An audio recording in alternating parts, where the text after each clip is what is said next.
Hey guys, what's up? It is Austin Cloud, the Coast Cloud today.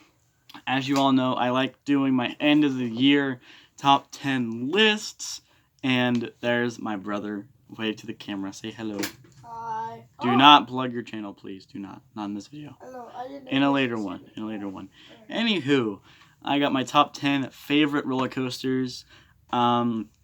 This list has actually changed quite a bit, even though I didn't ride that many new rides. I went to Disneyland. I rode Batman the Ride at Discovery Kingdom, and also we have a lot of other cool stuff on here, so let's go ahead and jump into it. Also, remember, I did not go on my trip this past year. However, I do have one planned out for 2020. I'm pretty excited for that. But starting off at number 10, we have Full Throttle. Full Throttle, I really like this ride because the launch is really intense. Well, it's decently intense. It's a fun launch. I like it. The loop gives some crazy hang time. You do have some airtime, and it's a nice ride with a good layout. You're not going to see Accelerator on here. Accelerator has an awesome launch, but that is really about it. The only thing that I really like about Accelerator. Everything else is like just bank turns and stuff. That's why Full Throttle is on here, because I like the layout more.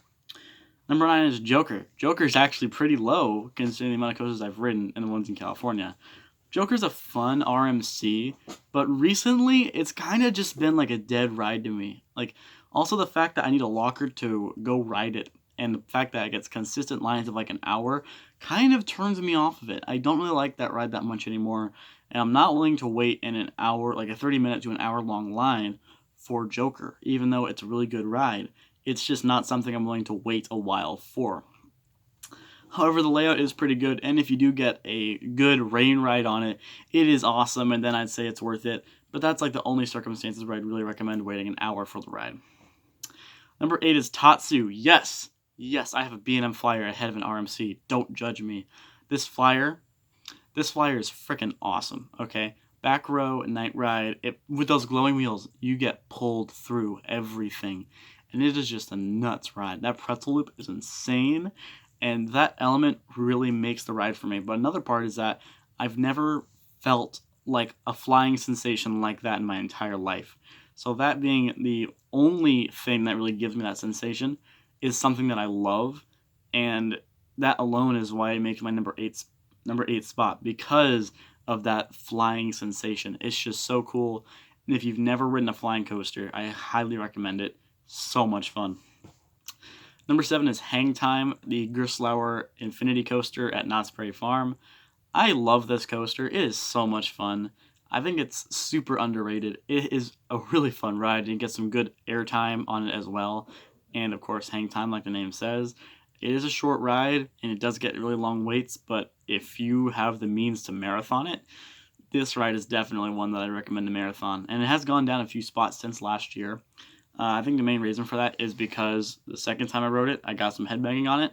And also, I've just gotten better rides on these next few coasters, which have just been nuts and amazing, and I love these ones so much.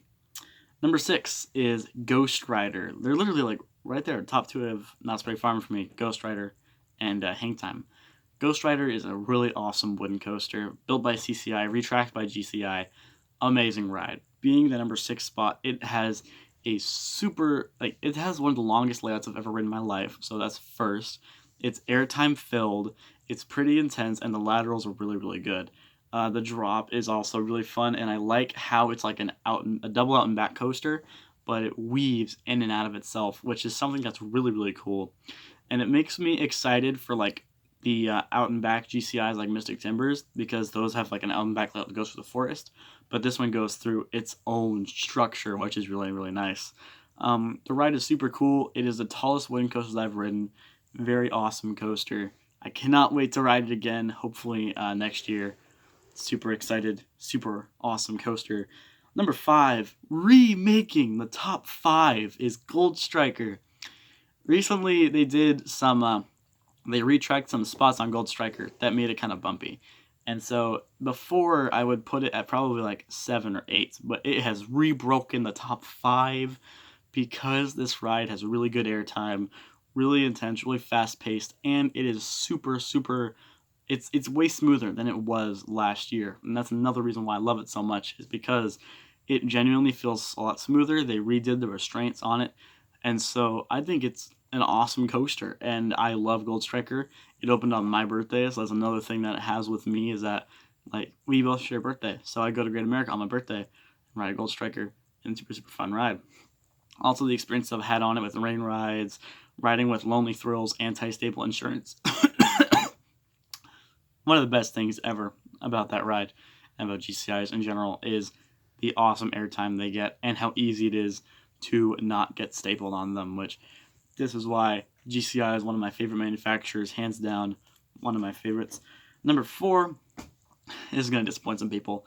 Twisted Colossus at the number 4 spot. It is a really fun ride. And the reason why it's at number 4 and not any higher is because it is a long ride, okay? But it feels like 2 really short coaster layouts just kind of put together. And both layouts are fun. They both have their own unique quirks to them. And I remember riding back in the first time in 2017 where it would duel pretty consistently. And so I didn't have a problem with getting dueling rides on it. However, as time went on, it started dueling less and less and less. And last time I rode it, it was a fun ride, but it just felt like it was 2 separate coasters that both had really short layouts. And that's the big thing that got me.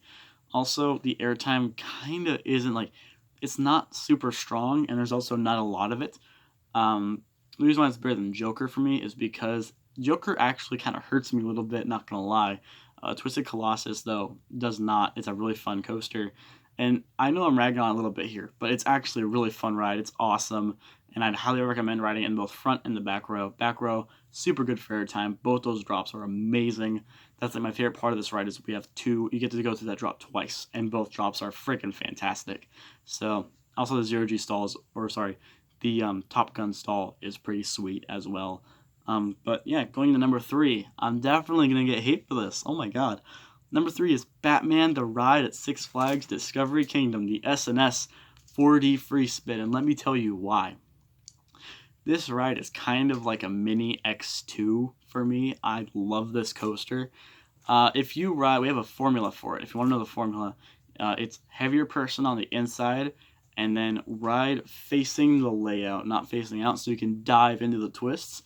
My friend Olivia from Courageous Coasters and I had a ride where we were literally upside down the entire time, and it was so cool. Just an incredible ride. It's super surreal. Highly recommend riding it. It is my favorite Discovery Kingdom. Probably gonna stay that way for a while. Also, it never gets a line, which is amazing because I can just keep riding it. And we literally got 12 rides in a day. We weren't even at that ride for the whole day. We just got 12 rides on it. It was sick. But I love Batman the Ride, and that's what comes in at number 3. It's a super fun coaster, crazy intense, and it's one of the rides that actually kind of scared me going into it. So that's something I was really like anticipating being a really good ride, and it met those expectations for me. So number 2 is X2. Honestly, it should be number 1, but there's just a few things that number 1 does way better. But X2 is absolutely crazy. It is nuts. It is insane. You are flying the entire time. It is such a cool coaster. Every ride I've gotten on it has all the effects stuff, audio, the fire, everything working on it. I really want to ride this in the back row. If I go to Magic Mountain again, I'm riding this in the back row because I've heard you get some crazy whip, and that might make it better than Railblazer for me next year. But this ride is just nuts. I love how just crazy and out of control it feels. I'm having a lot of voice cracks today. I'm sorry, guys. I'm having a lot of voice cracks today. But no, that ride it's sweet. I'm so excited to ride it again. It drains me every time I go on it. And it's just a crazy ride. I've never experienced anything like it. Even like I said, Batman the Ride is like a mini X2. Batman the Ride doesn't have all the elements that X2 has. X2 has some crazy elements that going through it makes you feel a little bit crazy. But yeah, it's my number 2 coaster. So cool. Number 1 is Railblazer. Everyone probably saw this coming because Railblazer has been my number 1 since it opened. So Railblazer, do I have anything bad to say about it? No, not really. I love Railblazer so much. Recently, the Winterfest rides, I've given off a even stupider amount than usual airtime. And like literally where I'm standing up on every single hill, and the dive off the S-bend. The drop is awesome in every single row. I love the view you get of the whole park up there. It's just, ooh, man. It's crazy. The upward helix is nuts. Oh god, it is a short ride, but having that single rider line there, you can hit it over and over and over again, which if you know me, one of my biggest things for my favorite coasters is having that re-rideability. How many times can you ride it in a day? And seeing as I've ridden it like 30 times in a day before, this ride has like everything I've ever wanted in a coaster and more. And so that's why it's my number one coaster. It's nuts. It is super fun, crazy airtime, really, really intense. And the night ride's glorious. If you get a rain ride on it, you're that much luckier because it's a nutty ride. It's a nutty ride in the rain. But yeah, anyway, honorable mentions, I'd have to say Flight Deck at Great America. Super fun invert. Accelerator with an awesome launch. Incredicoaster and Big Thunder Mountain Railroad both really surprised me, actually. Not enough to make my top 10, but still really awesome rides. And anyway, guys, that's my top 10 roller coasters for 2019. If you liked the video, go ahead, leave a like, and subscribe to Coaster Clouds if you want to see more content. If you want to see more appearances by this kid, my little brother, definitely go ahead and subscribe. And I'll see you guys in the next video. Going to Winterfest tonight. It's going to be hella dope. I'll see you guys later. Bye-bye.